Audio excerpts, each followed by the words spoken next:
Baik, Assalamualaikum warahmatullahi wabarakatuh. Perkenalkan, nama saya Irgi Ardiansyah dari Komunikasi Penyiaran Islam, reguler A.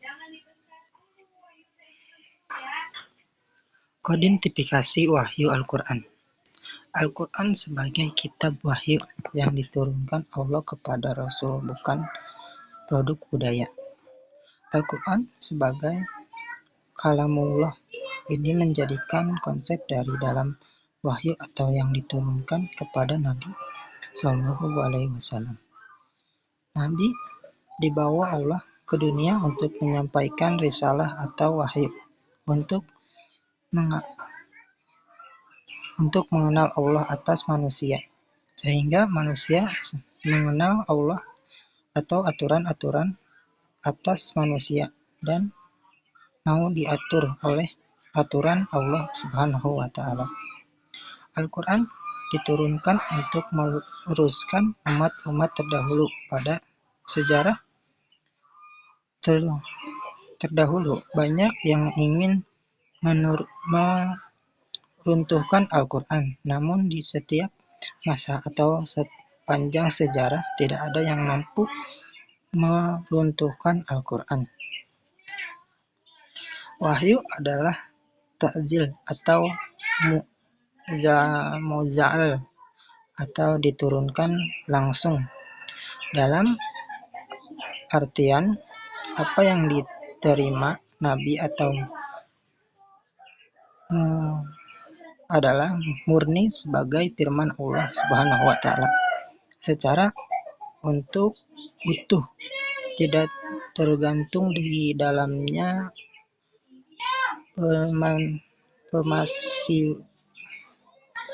penafsiran dan pengalihan bahasa oleh malaikat ataupun oleh Nabi sendiri. Secara istilah, wahyu itu pemberitahuan terhadap Rasulnya tentang risalah ataupun syariat. Wahyu pertama kali diturunkan pada Nabi yaitu surat Al-Alaq. Asbabun nuzul. Asbabun nuzul, sebab-sebab turunnya Al-Quran. Para ulama sepakat besar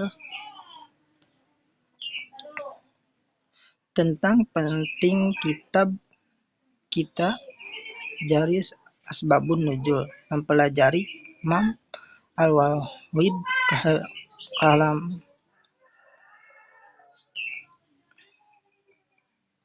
dalam bukunya. Beliau mengatakan tentang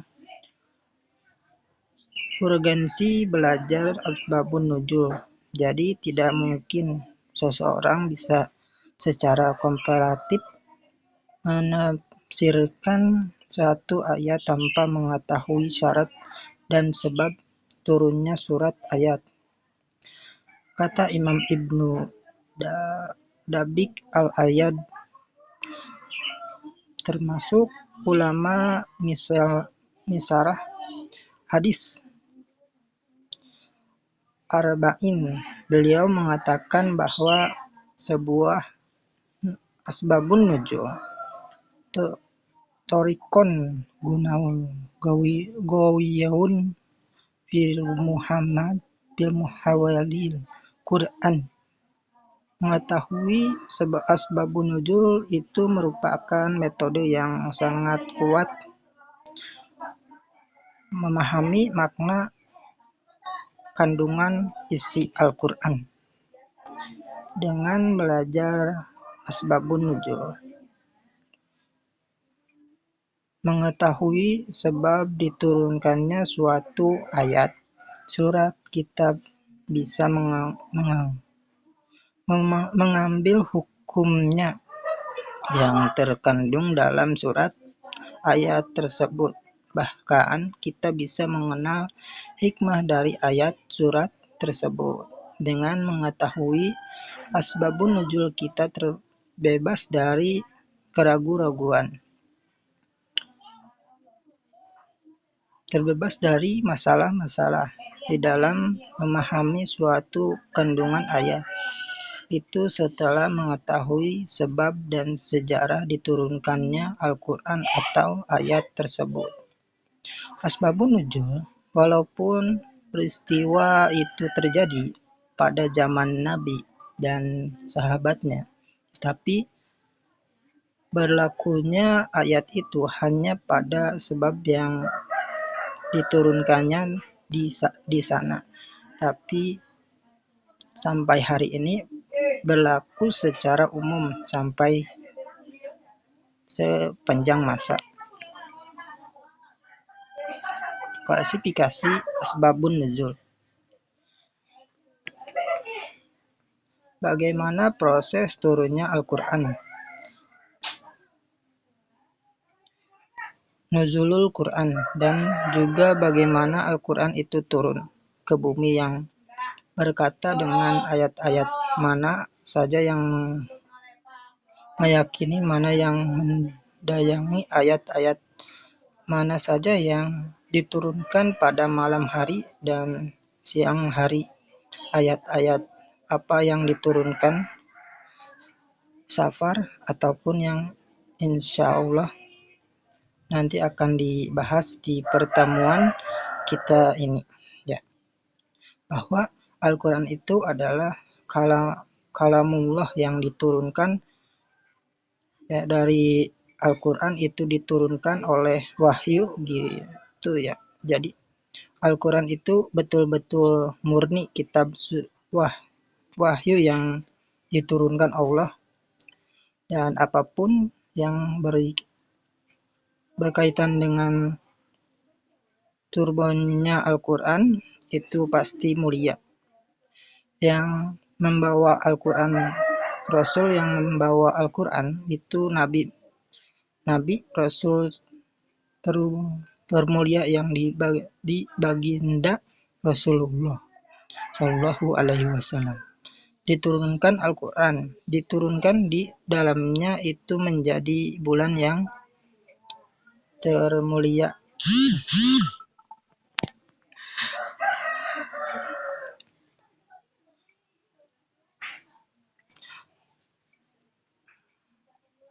Dari Allah Subhanahu wa Ta'ala. Malam di mana malam itu diturunkan Al-Quran juga menjadi malam yang paling mulia. Itu malam Lailatul Qadar yang, ya. Jadi kami turunkan Al-Quran di Lailatul Qadar yang lebih baik daripada 1000 bulan. Itu artinya apa? Sesuatu yang diturunkan Al-Quran artinya kehidupan ini yang kalau kita merujuk kepada Al-Quran, ya, kehidupan kita ini kalau kita ingin hidup bahkan dan mulia itu lah bersama orang-orang, pasti di situ ada kemungkinan dan kemuliaan dan ada keberkahan. Itu sudah menjadi bukti sejarah. Ini tidak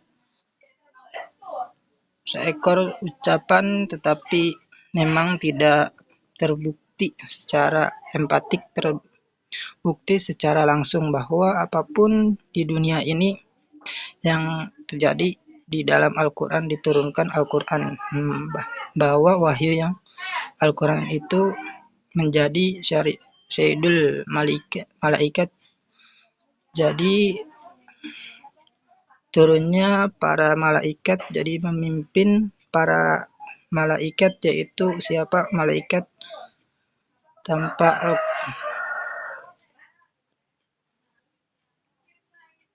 tempelkan Al-Quran pada diri ataupun yang di kehidupan ada Anda, yang kehidupan kalian turunkan kehidupan ini yang bersama Al-Quran itu pasti apa? Salah satu rahasia di situ yang jadi kemuliaan itu bersama Al-Quran kita, terkecuali di sini yang penting Ustadz sampaikan bahwa Quran itu adalah diturunkannya Quran itu diturunkan ayat-ayat yang berbicara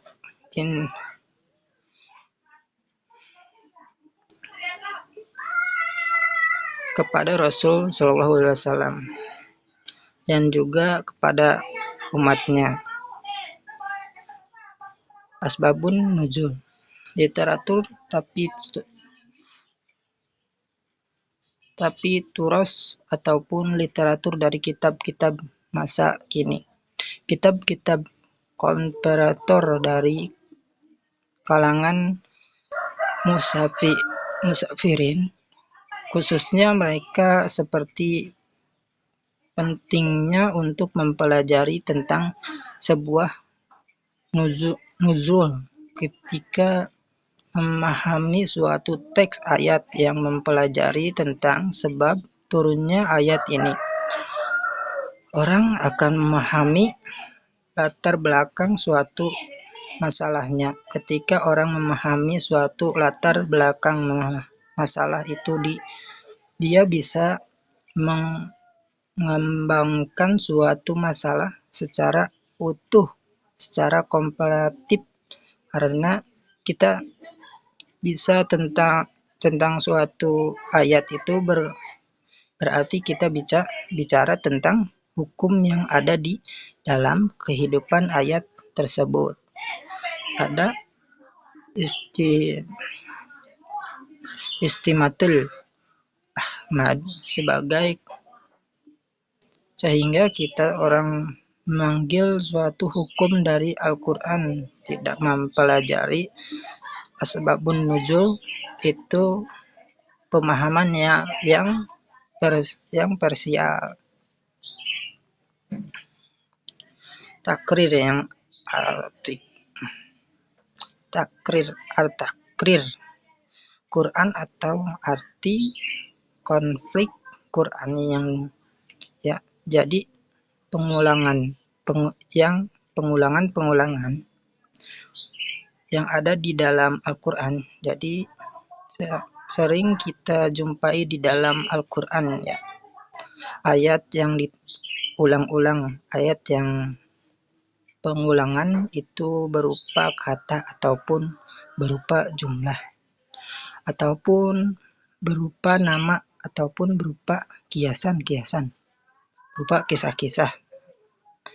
Di dalam Al-Quran itu banyak sekali pengulangan. Nah, bagaimana pidah pengulangan yang terjadi di dalam Al-Quran itu atau takrir atau az-zikro di dalam Al-Quran? Para ulama yang termasuk Imam Asy'ari Rasulullah di dalam kitab At-Takrir itu membahas secara khusus dalam bab terakhir, walaupun sebabnya adalah kitab yang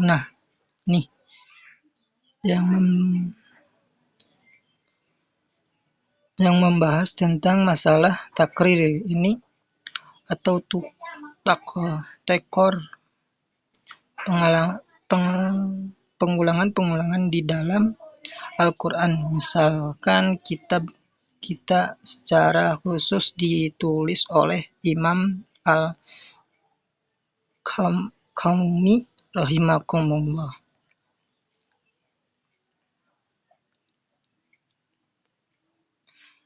Lanjut, struktur bahasa Arab.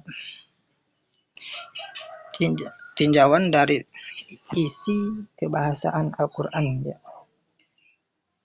diturunkan dari struktur bahasa Arab dalam pemahaman nas atau teks Al-Quran. Ini penting untuk kalian ketahui, karena bahasa Arab itu bahasa Al-Quran Al-Quran diturunkan dengan bahasa Arab, bukan bahasa Inggris ataupun Indonesia, bukan bahasa Sunda atau bahasa Jawa, tapi bahasanya adalah bahasa sebagai bahasa Arab, itu bagai dari agama kita. Jadi jangan lagi bicara dengan bahasa Arab atau belajar bahasa Arab karena bahasa Arab itu memang bahasa Al-Quran yang kemudian oleh orang-orang liberal atau orang-orang orientalis yang mencoba untuk menciarkan dan mengartikan bahasa Arab ini dari jiwa umat Islam yang dengan istilah ya gerakan-gerakan anti Arab yang itu kemudian diselasihkan dalam pemikiran-pemikiran sehingga menjauhi umat Islam dari Arab yang itu kemudian diselipkan dalam pemikiran-pemikiran sehingga menjauhi umat Islam dari belajar bahasa Arab. Padahal bahasa Arab ini penting untuk dipelajari karena memang bahasa Al-Quran. Bahasa Arab ini bahwa wahyu ya, bahasa Arab bahasa yang paling pasif secara istinsan dan bahasa yang paling komprehensif secara maka relatif secara tekstual maupun kontekstualnya yang memiliki kemungkinan kesejarahan tersendiri bahasa Arab ini dan sehingga bahasa Arab ini adalah bahasa yang adalah Allah pilih untuk menjadi bahasa kitab suci yaitu kitab Al-Quran. Ilmu al-munasabat di dalam Al-Quran. Jadi bagaimana teori dan faktanya hubungkan antara ayat dengan ayat ataupun surat dengan surat. Dan ilmu ini penting di dalam ulumul Quran karena dengan ilmu ini kita bisa menyingkapkan hukum dan hikmahnya. Dalam firman Allah Subhanahu wa taala, ilmu munasabat ini artinya al-muqharamah yang paling berdekatan. Jadi ketentuan nasabah itu sekat dengan kata nasabahnya seperti ungkapan purnal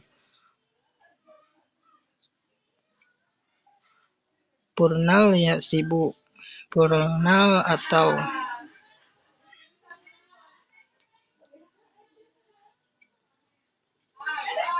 senasat dengan si Fulan, berarti dia ada kedekatan tapi ketakitan secara istilah. Nanti ilmu munasabat ini adalah ilmu yang secara khusus ya dalam Al-Quran. Quran ini untuk mengetahui kondisi atau hubungan antara suatu ayat dan ayat yang atau surat dengan surat yang lainnya di dalam Al-Quran sehingga turunnya dalam suatu kesatuan yang itu tidak terpisah-pisah jadi seperti satu nasab. Ijazul Quran telah ditulis banyak kitab suci yang tentang masalah ini. Bab Al-Quran atau kemujizatan Al-Quran itu banyak sekali. Para ulama telah menulis membukukan di antaranya adalah Al-Quran. Al-Imam Al-Hatabi, Imam Jamajin, Imam Azari, Imam Ibnu Udah, Imam Al-Qiyamuni dan masih banyak lagi ulama-ulama terdahulu ataupun ulama-ulama abad ini, ya mengkaji tentang Al-Quran ini sangat penting ya, karena izin Quran bukan kemudian Al-Quran itu adalah bukti kebenaran istilah yang dibawa oleh Rasulullah Shallallahu Alaihi Wasallam.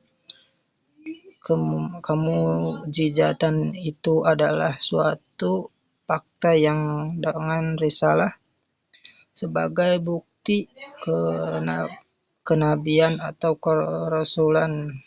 Makanya Rasulullah SAW